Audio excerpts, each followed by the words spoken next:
আসসালামু আলাইকুম everyone, welcome back to my new blog video. I hope আপনারা সবাই ভালো আছেন এবং সুস্থ আছেন। চলেন আজকে শুরু থেকে শুরু করি। কিভাবে সবকিছু হলো, তাই না? অনেকের মনে প্রশ্ন।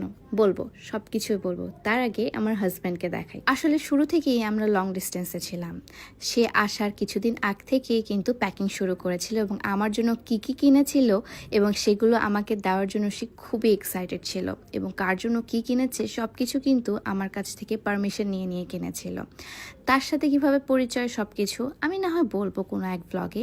এখন দেখাই আমাদের আর্টস অফ পিয়াতে নতুন প্রোডাক্ট, সেটা হচ্ছে নতুন স্ক্রাবার।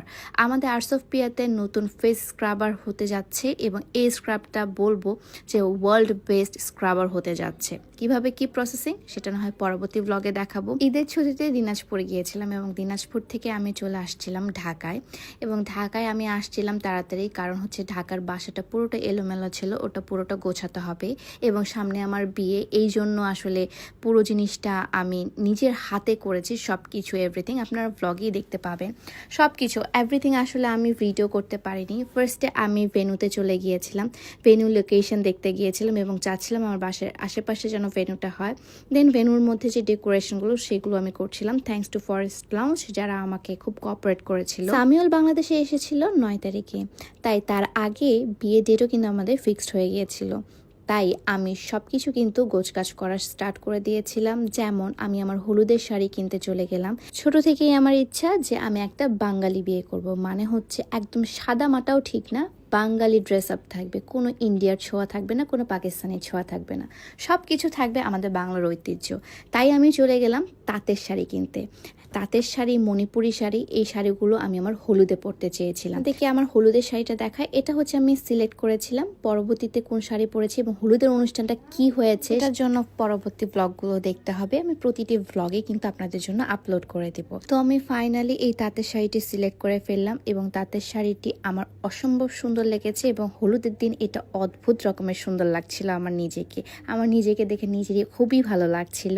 দেন আবার আমরা ফরেস্ট লঞ্চে গিয়ে আমাদের ডেকোরেশনগুলো ফিক্সড করি এবং ডেকোরেশনে আরও অনেক চেঞ্জেস আনি, আমাদের স্টেজে অনেক চেঞ্জেস আনি। তারপর আমরা চলে যাই একটু ফুড খেতে এবং খুবই ক্ষুধা লেগেছিল ও দিন, কারণ হচ্ছে আমরা অনেকগুলো শপিং করেছিলাম সেই দিন। কিছুর পরে একটু মুখ মিঠা তো বানতে হয়, রাইট? একটু কেক না খেলে তো আসলে আমার পেটের ভাত হজমই হয় না। আমি কেক লাভার অনেক বেশি, স্পেশালি চকলেট কেক লাভার, এবং চকলেট উইথ ব্রাউনি তো আরও বেশি মজার। তারপর আসে আমি আমার হাজব্যান্ডকে দেখাচ্ছিলাম যে আমার মেহেন্দি জুয়েলারিটা, এটা আমি মেহেন্দিতে পরবো, ওটা আমি ওকে দেখাচ্ছিলাম এবং ওকে বলছিলাম যে কেমন লাগছে আমাকে বলো। সে বলছে অনেক সুন্দর লাগছে, তোমাকে মানাবে। এর পরের দিন যাই আমি আমার বিয়ের শাড়ি কিনতে। ইয়েস, আপনারা ঠিকই ধরেছেন, আমি চলে যাই আমার বিয়ের শাড়ি কিনতে। এবং বিয়ের শাড়ির জন্য কোন পেজ থেকে বা কোন আউটলেট বা কোথা থেকে আমি কিনেছি সেটাও আমি আপনাদেরকে বলবো। আমি চলে গিয়েছিলাম মিরপুর ডিওএইচএস এর ওখানে একটা অনেক সুন্দর জামদানি সেল করে এমন একটা স্টুডিও আছে এবং সেখান থেকে আমি নিব। আমি অনেক আগে থেকে নিয়ত করেছিলাম, তাদের জামদানির আমি হিউজ ফ্যান। আপনারা হয়তো অনেকেই চিনবেন, পেজটার নাম হচ্ছে ঠিক আছে। সো যারা জামদানি পরে এবং যারা জামদানি হাই রেঞ্জেরগুলো পরে তারা এই পেজটাকে অনেক বেশি ফলো করে এবং একদম মানে 84 কাউন্ট 100 কাউন্ট, যেমন আমারটা ছিল হচ্ছে 100 কাউন্টের মধ্যে, 100 কাউন্টের জামদানি আমি পরেছিলাম এবং আমি বলেছিলাম আমাকে একদম এক্সক্লুসিভ একটা কালার দেখাতে হবে ভাইয়া, এবং সে কিন্তু আমাকে সব এক্সক্লুসিভ কালারগুলোই দেখাচ্ছিল। এত ক্লাসিক কিছু কালেকশন দেখাচ্ছিল, যেমন এটাও আমার অনেক বেশি পছন্দ হয়েছিল, বাট এই কালার কম্বিনেশনটা আমি পরতে পচে গিয়েছি এবং এই কালার কম্বিনেশন সবার বিয়েতে পরে, সো আমি ওই কালার কম্বিনেশনটা বাদ দিয়েছি। তারপর আসছিলাম আমি গোল্ডেন কালারের মধ্যে, বাট গোল্ডেন কালার এবং রেড কালারের মধ্যে আমি অনেক পরেছি। আর ভাইরে ভাই, এই জামদানিগুলোর যে কি সুন্দর, মানে আপনাদেরকে আমি বলে বোঝাতে পারবো না। তাদের মানে লোয়েস্ট জামদানির রেঞ্জই মনে হয় 16,000 টাকা থেকে শুরু হয়। আপনারা গেস করেন দেখি আমার জামদানিটার প্রাইস কত হতে পারে। আমি আপনাদেরকে জাস্ট বলে দিচ্ছি, এটা হচ্ছে 80,000 টাকার উপরে ছিল। সো আপনাদের এই জামদানিটা কেমন লেগেছে, আমার বিয়ের জামদানিটা অবশ্যই কমেন্ট করে জানাবেন।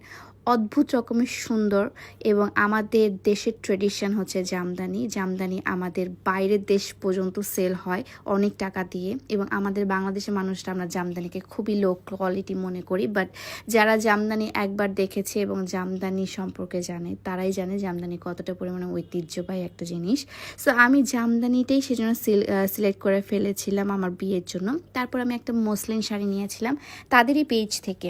সো আমি মোট এখানে হচ্ছে 4টা শাড়ি নিয়েছিলাম। 4টা শাড়ি আমার একদম মন মতো হয়েছিল, আম্মুর জন্য, আপুর জন্য, আমার জন্য, এবং হচ্ছে আমার রিসেপশন বা যেটাই বলেন না কেন। আমি একটা রেড কালারের মসলিন শাড়ি নিয়েছিলাম। এই মফ পিঙ্কটা হচ্ছে আম্মুর জন্য। বাই দ্য ওয়ে এই সবগুলো শাড়ি কিন্তু হচ্ছে সামিউল আমাদেরকে দিয়েছিল, এবং এই কালারটা হচ্ছে আমার বোন পরেছিল। আপনারা অলরেডি আমার ব্লগে না হোক ছোট ছোট ক্লিপে দেখে ফেলেছেন আমার বোন কোন শাড়িটা পরেছিল। দেন সেই দিনটা চলেই এলো যেদিন আমি তাকে প্রায় 2 বছর পর দেখব। প্রায় 2 বছর পর আমি দেখব। আমার মধ্যে অনেক বেশি শাইনেস কাজ করছিল, অনেক বেশি এক্সাইটমেন্ট কাজ করছিল, নার্ভাসনেস কাজ করছিল। আমি কোন ড্রেসটা পরবো সেটা ডিসাইড করতে পারছিলাম না। আসলে আমি কি পরে যাব না পরে যাব, আমার আসলে অপশনস মেলা ছিল, বাট আমি একটাও সিলেক্ট করতে পারছিলাম না। কারণ সে আমাকে 1.5 বছর পর দেখবে বা 2 বছর পর দেখবে, আমি কি পরবো। সো আমি এই সুন্দর কুর্তিটা পরি আমার আর্টস অফ পিয়ার। তার আগের দিন আমি আসলে এটা শ্যুট করেছিলাম। সো এই সুন্দর কুর্তিটা পরে বেরিয়ে পড়ি, এবং বের হয়ে আমি তার জন্য একটা ফ্লাওয়ার ভাস নিয়ে নিই। এবং ফ্লাওয়ার ভাসটা তো আসলে ফেক ফ্লাওয়ার ভাস ছিল, কারণ হচ্ছে সে আসলে রিয়েল ফ্লাওয়ারে অ্যালার্জি তার। ফেক ফ্লাওয়ার ভাস নিয়ে আমি এত এক্সাইটমেন্টের সাথে যাচ্ছিলাম, আমি আপনাদেরকে বলে বোঝাতে পারবো না। আসলে যাদের পছন্দের মানুষ প্রবাসে থাকে, মানে বাইরের দেশে থাকে, তাদের থেকে দূরত্বটা এত বেশি হয় যে আসলে চাইলেই যাওয়া যায় না। তারাই আসলে বোঝে যে তাদেরকে এত বছর পর দেখার যে আনন্দটা সেটা কেমন। এবং আমি লিটারেলি আমাকে যেন কেউ চিনতে না পারে সেই জিনিসটা প্রিপারেশন নিয়ে যাচ্ছিলাম, এবং মাস্ক এবং সানগ্লাস, তারপর সব কিছু, মানে হিজাব যেটাই পারছিলাম না কেন আমি এটা স্কার্ফ দিয়ে আমার কাভার আপ করার ট্রাই করছিলাম। এবং আমি খুব এক্সাইটেড ছিলাম যে আমি একটু বসেছিলাম। Then this is the moment guys, যে আমি তাকে দেখলাম ফাইনালি এত বছর পর। ফাইনালি আলহামদুলিল্লাহ, আমাদের জন্য দোয়া করবেন। আমি খুবই হ্যাপি এবং লজ্জা পাচ্ছিলাম মাঝে মাঝে, এবং আমার মনে হচ্ছিল যে তার হাতটা ধরতেও আমার কেমন যেন একটা শাইনেস কাজ করছিল। এত বছর পর একটা মানুষকে আমি দেখছি, আমার কাছে আসছে। আগে তো আসলে আমরা আগেও লং ডিস্টেন্সে ছিলাম, বাট আমরা চাইলে তখন যেতে পারতাম বা আমরা মিট করতে পারতাম, বাট এখন তো কোনো ওয়েও ছিল না। 1.5 বছর পর এত সুন্দর লাগছিল, এত ভালো লাগছিল, এত শান্তি লাগছিল।